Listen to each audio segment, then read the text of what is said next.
अब एक बात मैं और ऐड करना चाहूंगा छोटी सी, जो आगे चल के घटित भी होगी, क्योंकि हम जो भी बातें करते हैं वो कोई भविष्यवाणियां नहीं होती, ना हम कोई भविष्यवक्ता हैं। सतगुरु ने तत्व ज्ञान ऐसा दे दिया, हम आगे का खुली आंखों से देख सकते हैं। इन लोगों ने किसान यूनियन की 5 लाख रुपए देकर मदद की।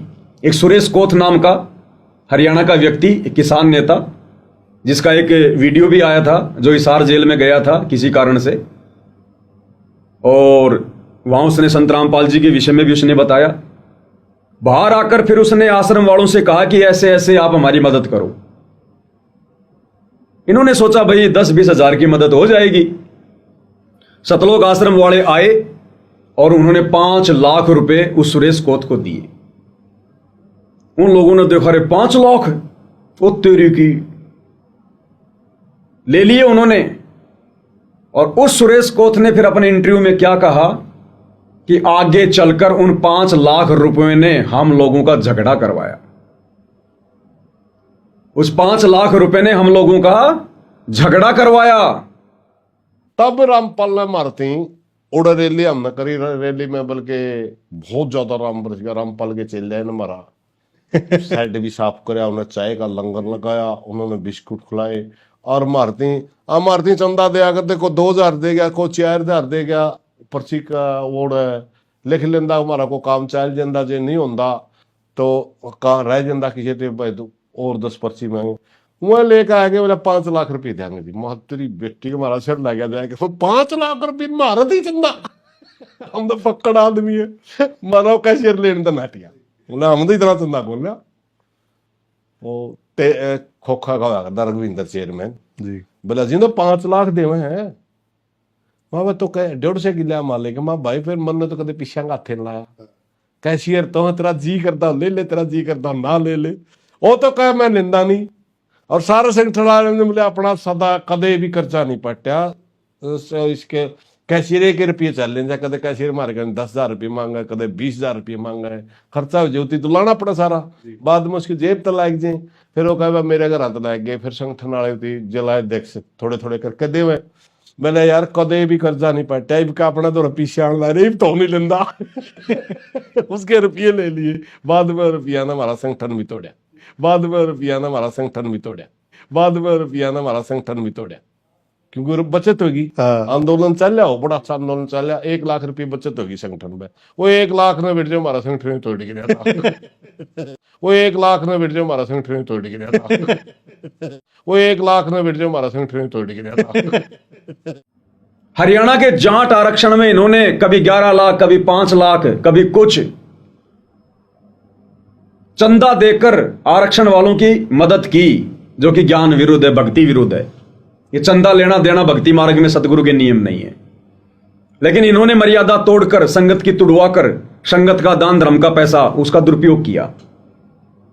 और जाट आरक्षण संघर्ष समिति को इन्होंने करोड़ों रुपया दिया। एक छोटा सा वीडियो तो आज इस पंचायत का देख लीजिएगा। इस पंचायत में एक प्रधान जी ने तो बिल्कुल साफ साफ कह दिया कि जाट आरक्षण में 25 लाख रुपए दिए गए हमारे को। किस खुशी में दिए गए? किस खुशी में दिए गए? दहेज में दिए गए? जगत को, कुपात्रों को तो दान देने के लिए गुरु ने मना किया है, चंदा देने के लिए मना किया है। फिर किस खुशी में राष्ट्रीय समाज सेवा समिति के द्वारा हरियाणा के जाट आरक्षण में 25 लाख रुपए दिए गए? एक छोटा सा वीडियो पहले आपको दिखा देता हूं, फिर मैं अपनी बात को आगे बढ़ाऊंगा। हम जाट आरक्षण में मैं अध्यक्षता रोहतक जिले का, जब इसने हमारे साथ महाराज ने साथ दिया था तो इसने मारते ही 25 लाख रुपए दिए थे उस टाइम में। सदगुरु रामपाल जी भगवान जी की जय हो। क्या कह रहा है? जाट आरक्षण में हमारे को 25 लाख रुपए दिए। गुरु के ज्ञान विरुद्ध, विधान विरुद्ध, मर्यादाओं के विरुद्ध। और मर्यादा किसकी टूटी? संगत की। क्योंकि दान धर्म किसका? संगत का। संगत ने आंख बंद करके कुपात्रों को दे दिया। क्योंकि गुरुदेव तो मना करते हैं कि गुरु बिन दान पुण्य जो करही, मिथ्या होय कबू न फली। गुरु बिन माला फेरते, गुरु बिन देते दान, गुरु बिन दोनों बेकार है, चाहे पूछो वेद पुराण। सतगुरु के अलावा तो कोई दान धर्म लेने का सुपात्र है ही नहीं। तो कुपात्रों को दिया 25 लाख रुपए, यहां बोला जा रहा है 11 लाख रुपए यशपाल मलिक को दिया, 5 लाख रुपए एक दफा दिया, और भंडारे में तो कई लाख रुपए इन्होंने खर्च किए। किस खुशी में कर रहे थे भाई? भात भरने गए थे, शादियां करने गए थे। फिर आगे भाई साहब कह रहा कि जब हम दिल्ली कूच करने को गए, विधानसभा का घेराव करने के लिए गए जाट आरक्षण में, तो सतलोक आश्रम वालों ने पहले कह दिया कि भंडारे की व्यवस्था हम करेंगे। अरे आरक्षण चाहिए हरियाणा के जाट समाज को, भक्तों को तो आरक्षण नहीं चाहिए इस गंदे लोक में। हमने तो सब कुछ छोड़ छाड़ के जाना है। बिल्कुल। यहां आरक्षण की डिमांड करने वाला भगत मूर्ख, मां मूर्ख। आरक्षण चाहिए जगत वालों को, समाज वालों को। और उस बिरानी आग में जबरदस्ती एंट्री कौन कर गए? सतलोक आश्रम वाले। पैसा किसका? संगत का। कर्म किसके फूटेंगे? संगत के। अब ये भाई कह रहा है जब हमने दिल्ली कूच करने का प्रोग्राम बनाया तो इन आश्रम वालों ने पहले कह दिया हमारे को कि भाई तुम्हारे खाने पीने का इंतजाम हम करेंगे, जैसे लड़की का बाप बारात का इंतजाम करता है। और ये कह रहा है कि 3 ट्रॉली बूंदी, गुलदाना बोलते हैं हरियाणा में उसको, बूंदी, 3 ट्रॉली बूंदी बना के बहादुरगढ़ लेकर आ गए। सुनिएगा आप एक बार। जब हम दिल्ली कूच करने खातिर तैयार हुए, 19 तारीख का संदेश आ गया, भाई आ जाओ फैसला होगा। जब महाराज जी ने बहादुरगढ़ में बैंकेट हॉल में 2 हॉल में 3-3 ट्रेली गुलदाना बना दिया था। दिल्ली छोड़ सतगुरु रामपाल जी भगवान जी की जय हो। भाई दिल्ली जो खाना खर्चा होगा तुमने कोई जरूरत नहीं, हम अपने दौड़ कराएंगे। बताइए, दिल्ली में जो भी खाना खर्चा होगा आरक्षण वालों तुम्हें कोई दिक्कत नहीं है, हम आश्रम वाले अपनी तरफ से करेंगे। किस खुशी में? किस खुशी में? और फिर आगे चलकर न्यूज आई कि जो दान धर्म, जो चंदा इन लोगों ने आरक्षण संघर्ष समिति को दिया था यशपाल मलिक के नेतृत्व में, आगे चलकर आरक्षण संघर्ष समिति में झगड़ा हुआ उन पैसों को लेकर, जैसे किसान आंदोलन में हुआ 5 लाख को लेकर। ऐसे ही हरियाणा के जाट आरक्षण संघर्ष समिति वालों में भी उस पैसे को लेकर, क्योंकि नाजायज पैसा आ गया, इतना कौन देता है? कोई नहीं देता। और यहां तो संगत का पैसा था, इसलिए इन लोगों को दिक्कत नहीं थी। उस पैसे ने संघर्ष समिति को आपस में तोड़ दिया, झगड़ा करवा दिया उस पैसे को लेकर। अब आज ये लोग जिस प्रकार से गांव गांव जाकर मोटर दे रहे हैं, पाइप दे रहे हैं, किसी गांव में 10 लाख का, किसी गांव में 20 लाख का, किसी गांव में 50 लाख का, किसी गांव में 1 करोड़ के, तो पानी तो 4 दिन में निकल गया, 5 दिन में निकल गया। और ये लोग कह रहे हैं कि हम वो मोटर और पाइप वापस नहीं लेंगे, क्योंकि संत जिसको देता फिर वापस नहीं लेता। एक छोटा सा वीडियो दिखा देता हूं मैं, बलवान जाखड़ जी का, गांव बालक, जिला हिसार, राष्ट्रीय समाज सेवा समिति का उपाध्यक्ष बलवान जाखड़ जी के क्या विचार हैं, सुनिए। सो दैट संत रामपाल जी महाराज ही परमात्मा हैं, ये कभी विद्या व सामान वापिस नहीं लेते।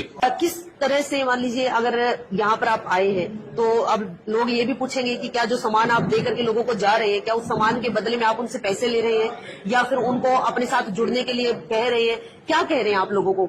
ऐसा है, ये तो सब थोथी बातें हैं। संत रामपाल जी महाराज कोई भी कार्य करते हैं निस्वार्थ भाव से करते हैं। और जब जेल में बैठे हैं आप लोगों को नजर आता है, हमें तो हमारे पास नजर आते हैं, हमारे पास खड़े नजर आते हैं, ये सब कुछ निस्वार्थ भाव से हैं। किसी से कोई स्वार्थ साधने की कोई दिक्कत जरूरत नहीं है। और जो स्वार्थ साधता है वो संत भी नहीं है। हम ये कहना चाहेंगे, पूर्ण संत कभी भी किसी से अपनी स्वार्थ सिद्धि नहीं करता, निस्वार्थ भाव से सेवा कर रहे हैं। और ये उनके दास, हम जैसे लोग भी निस्वार्थ भाव से सेवा करते हैं। पैसा लेने की तो ये तो दाता हैं, लेने वाले नहीं है, ये देने वाले हैं। ये गलतफहमी ना रहे कि ये कुछ लेते होंगे। आपने देखा कितनी देर से आप खड़े हैं, किसी से कुछ लिया है? जी, ये तो ऐसे लोग हैं तो किसी का पानी पीकर भी राजी नहीं है। जो सामान आप यहाँ पर सहायता का देकर के जा रहे हैं, क्या ये इस्तेमाल होने के बाद आप वापस ले जाएंगे या फिर ग्राम पंचायत को सौंप दिया जाएगा? जैसे आपने सुना है ना, परमात्मा एक एकड़ जमीन में 50 मन गेहूं देता है जी। और हम आम कहते हैं बतेरा दे दिया, क्या उल्टा देंगे परमात्मा का? परमात्मा का दिया हुआ उल्टा नहीं दिया जाता, ना परमात्मा उल्टा लेता है। सो दैट संत रामपाल जी महाराज ही परमात्मा है, ये कभी विद्या व सामान वापिस नहीं ले। तो आपने राष्ट्रीय समाज सेवा समिति के उपाध्यक्ष मास्टर बलवान जाखड़ जी के विचार सुने। जब मीडिया कर्मी ने कहा कि आप जो सामान दे रहे हैं गांव में मोटर पाइप, क्या आप इनको वापस लेंगे? तो कह रहे कि एक बार संत जी ने जो दे दिया फिर वापस नहीं लेते। अब इन मोटर और पाइप को लेकर आप जी देख लेना कजोड़ जी, आने वाले दिनों में इन गांव वालों के जूत बजेंगे आपस में। कौन रखेगा वो मोटर और पाइप? इतनी महंगी महंगी चीजें कौन छोड़ेगा? कहां रखी जाएंगी? क्या आवश्यकता थी उन गांवों में मोटर और पाइप को छोड़ने की, जब आपने उन गांवों का पानी निकाल दिया? अब वहां पर मोटर और पाइप रखने का क्या मतलब है? क्या उसको दुरुपयोग नहीं होगा कल को? कल को उसको लोग बेच नहीं देंगे? बेचकर कोई दूसरा कार्य नहीं कर लेंगे? ये तो बेवकूफी हो गई ना। कह रहे हम निस्वार्थ भाव से सेवा करते हैं। ये संगत का पैसा है। आप अपनी जमीन बेचकर, अपनी औरतों के गहने बेचकर, अपनी सैलरी से एक गांव में भी मोटर पाइप पहुंचा के दिखा दीजिएगा, हम मान जाएंगे कि आप बड़े निस्वार्थ भावी हैं। ये बेचारी नादान संगत की खून पसीने की कमाई जो बर्बाद की जा रही है, ये निस्वार्थ सेवादार बने हुए हैं और कहते हैं भगवान दे रहा है, भगवान दे रहा है। अरे संगत दे रही है। परमात्मा ने तो काशी के भंडारे में दिया था। किसी अपने भगत से, 64 लाख भगत थे, किसी से 1 रुपया तक नहीं लिया। 18 लाख को भोजन कराया, शतलोक से आया, साथ में सोने की मोहर दोहर दी। वो होता है दाता के द्वारा देना, गुरु के द्वारा देना। ये तो संगत को चूसा जा रहा है, लूटा जा रहा है। आप जी देख रहे हैं, ये लोग वीडियो बना बना के सरेआम कह रहे हैं कि हमने आपके गांव का पानी निकाल दिया, ड्रोन से वीडियो बना ली, दूसरा वीडियो फिर बनाएंगे, ये वीडियो फिर हम आश्रमों में समागम में चलाएंगे और संगत को दिखाएंगे ताकि संगत और बढ़ चढ़ के दान करे। तो दे कौन रहा है? वो दाता नहीं दे रहा। उस दाता के विधान में है ही नहीं ये मुफ्त में देना, फ्री में देना।